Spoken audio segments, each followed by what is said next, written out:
So there is some breaking news that we need to attend to in the Ripple versus the SEC case. So late last night I saw a tweet and I decided to dig into it because it involves the SEC yet again trying to hide documents. They're actually appealing a decision that was made earlier a couple of weeks ago by Judge Netburn. So I'm going to tell you what exactly they're trying to hide and what some experts think are actually going to happen.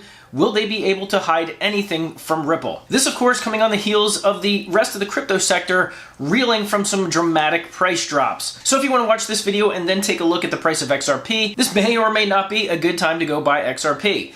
Not financial advice. Hey everyone, my name is Randy. Welcome back to the Late Night Grind, and right now I'm covering the Ripple versus the SEC case, as well as other cryptocurrency news, investment markets, and personal finance. So if any or all those topics interest you, make sure you hit the subscribe button, join the Late Night Grind community. Don't forget to hit that bell notification icon, so that way YouTube will send you a notification when I release a new video. And if you're feeling generous, I'd really appreciate it if you did two things: hit the thumbs up button and watch this video all the way to the end. Those really are the two best things you can do to support a YouTube channel. So if you do that, I'd greatly appreciate it. All right, guys, let's jump into it. So earlier this morning, I woke up and saw that Bitcoin was down right around 34,000, which is at its lowest point since earlier in July. Now, of course, a lot of people in the crypto sector were sent reeling. Some people panic sold their crypto. Some people panic bought more crypto. And if you look at XRP right now, it is touching about 56 cents at the time of making this recording, which is down about 50%. Which is down more than 50% than what it was several months ago. This might be the catalyst, one of those catalysts that are actually having people start to look at XRP as one of those all-in moments, because some people still believe that this is a bull market in the crypto sector and upward is really the only place to go. And news like this that just came out is only going to help that matter. Okay, so what just came out? Well, last night I saw that James Filan on Twitter posted that the SEC has just filed for, guess what, another extension. Shocking, I know, right? So what did they actually ask for an extension for? Well, they asked for an extension of time before they're going to submit objections to Judge Torres about Judge Netburn's decision on the deliberative process privilege for some of the emails specifically revolving around the Hinman speech. They are trying to fight the fact that they have to turn over these emails to Ripple, and they're trying to fight that because they really don't want Ripple to see those emails for some unknown reason. And so they're fighting back. They want to present their objections to the judge to get the judge to reconsider Hinman's speech as guidance and therefore keeping these emails protected. So they asked for an extension of 21 days from January 13th, which was actually the date that Judge Netburn actually came out with her decision, that she ruled that the Hinman speech was a personal opinion, therefore all the emails surrounding that speech are not protected and need to be turned over to Ripple. Well, the SEC is now saying, we don't like that ruling. That speech was actually guidance, and therefore all of the emails and all of the discussions around that speech are actually deliberative process discussions, and they need to be sealed. They need to be private. Ripple doesn't have any right to see them. And in fact, they're going to be presenting even more evidence for that case. And that's going to be really interesting to see. So I was reading some of the replies from James K. Filan and Jeremy Hogan, who of course outside attorneys covering the Ripple versus the SEC case, to see what they had to say. So James Filan said, well, they actually had two options earlier rather than just asking for an extension. They could have, number one, just went right to Judge Netburn and asked for reconsideration, or they could have went directly to Judge Torres and gave their objections directly to her. But instead, they asked for an extension before they even offer objections to her on Judge Netburn's ruling. So he said basically there was really no point in a delay. The only reason is because they really don't want to turn over these emails. Now, they're not just objecting to all of Judge Netburn's decisions. They're really only objecting to one. It's actually a partial reconsideration that they're asking for, and it revolves around Bill Hinman's speech. Judge Netburn declared that this speech has now been conferred as an opinion, but the SEC has said that, the judge agrees, and that is now a fact. Well, the SEC doesn't like that ruling. They want it to be considered guidance, like I said earlier, so that all of their emails and discussions around that speech can be protected. So now the SEC is essentially caught in doublespeak. At other points, under oath, the SEC and Bill Hinman have both said that that speech was personal opinion.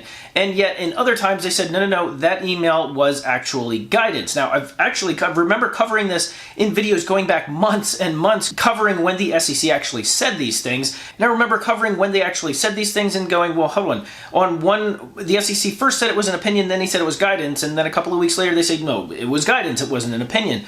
really they're just trying to play both sides of things, and I actually tweeted out as much. So Jeremy Hogan laid out his thoughts on Twitter regarding what the SEC is actually doing, and regarding the doublespeak, trying to claim it's both guidance and an opinion, depending on which one benefits them the most at that time. Jeremy Hogan on Twitter said, "I've actually seen this play out before in court, and it typically signals that he thinks that the SEC knows that the ace is really up Ripple's sleeve. In other words, Ripple has a major advantage." Now, both James Filan and Jeremy Hogan both seem to agree that in large part, this really just seems to be a delay tactic. Delay, delay, delay. In fact, Jeremy Hogan tweeted out that there's really only 3 reasons that they're trying to do this. Number 1, delay.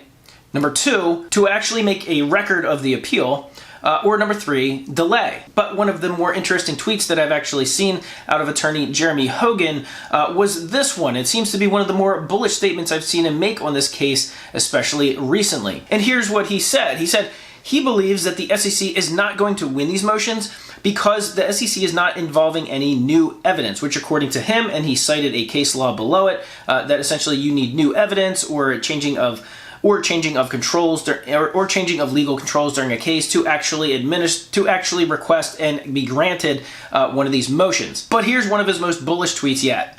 He said these motions solidify that the SEC will absolutely pull the plug on this litigation if it believes it may lose a major issue and create a precedent that inhibits its ability to expand its control. I remember talking about this. I remember Jeremy Hogan talking about this probably 6 months ago, that the SEC, they absolutely can't lose this case. And they would much rather settle than actually go to trial and lose, because anything that would take their upper hand away from them from going after anybody else in the crypto community, those controls or the ability to control it would absolutely be stripped away by this case. So this is one of those things where a lot of details are now starting to come out that the SEC is once again trying to hide.